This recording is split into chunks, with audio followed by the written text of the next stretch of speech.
my topic is, as you see, quality copying between charts in Synastry. So as when we say Synastry, we think more of a basic concept. The basic concept we are dealing with every day in our daily practices with the clients. But today I want to just, ignite a spark of a different thing in our minds, if possible. Structure of this lecture: Synastry and the Divine Network. It's always good to know where it goes, right? So I like to put this kind of structure page in my slides always. Synastry and the human learning, very shortly. Quality copying, how and when it happens. A case study, I will share one of my experiences, my personal experiences related to my chart. We'll see a family pattern, couples evolution, examples, and we will have our conclusion. Synastry and the Divine Network. There's a real network in the universe, and as we know, as we are aware, each being is really connected to another being. Each chart resonates with the million other charts. And we also know that this resonation, which we investigate through synastry in astrology, has a perfect timing and a great intelligence with a purpose. It's possible to observe a connection even in the daily events. The universal law of resonance always on its work, even when we choose a certain place to go instead of another, something is catching us. Like think about, a market, a grocery store that you choose to go instead of the other, or, a taxi driver, even the taxi driver. How and what kind of a taxi driver are you attracting, when you are waving your hands? So these are interesting. Our charts are like real beings, real entities. So they are all the time interacting with things. The etymology of synastry is quite interesting. Shows that it's a word comes together from two other Greek words, sun and astra. Words come together and create Synastria. It becomes Synastry in the mid-17th century, which is also related to the late Latin. In the Greek language, sun means together and astra means star. So it's literally what we define when we are explaining Synastry. It's a dynamic of two or more charts, which we use for analyzing how these particular energy beings work together because of its comparing capability.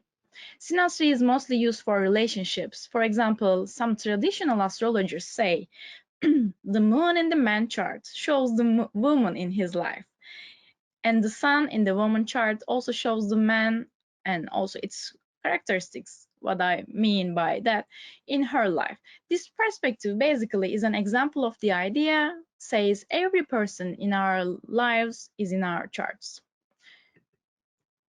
We can assume from these theories that a chart is interacting with the other, just like human beings who have the energetical fields interacting with each other. And we are making connections in different ways. Charts are like pieces of puzzles to me, not to me, but my perspective is that about the charts. They have planetary placements and aspects to create connections with one another. In a puzzle, all the pieces are created for connecting with each other, just like human beings are meant to be. If we go further, sometimes we can see that there are real connections between two people who live in different centuries. I'm sure almost all of you experience this kind of feeling. You just find yourself close to someone, a poet, for example, an author who lived centuries ago, but you find something familiar, like that person is alive, as that person is alive. So you can feel that sometimes. When a person has a certain interest in an artist, as I said, from the 15th century, it's visible in the synastry of the artist and the person who is interested in the artist.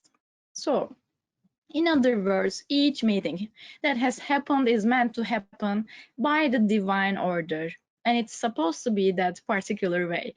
We even see the disconnection between two people in synastry in platonic interest. I don't know if you ever check that for yourself or for your clients, but in synastry in ancient times there were some rules that classical astrologers are still using, like angularity and first and seventh houses placements. It needs to be uh, there needs to be some angularity, angular placements for both people in order to have a relationship and have a beautiful relationship. So these are the rules, but we won't be talking about these. As another example, in some cases, I observe the moon of the second partner of a married man falls in his 12th house. This placement and some other placements make this affair only a 12th house event in one symbolism or another. It shouldn't be a certain way, but not a public or a regular one. This also means if he decides to marry this second partner, the relationship is most likely to end, or there needs to be some kind of manifestation of the symbolism, let's say. So it's obvious that when we come together with people in our lives, there's a divine plan and there are lessons to learn. Even someone like me, who is not a fan of the idea destiny, can see the connections between charts as they are only happening in the ways that they are supposed to be. However, synastry is obviously more than an analysis of a relationship. It's giving more information about human behavioral learning. The most important learning experience between charts is what I call the quality copying function of the charts. This term is just, what I use for this function of our charts. We learn by getting familiar with someone's characteristics, and we get some of the characteristics. This begins in the family. Most of the similarities are not related to DNA as we think. They are just basically learning and copying behavior.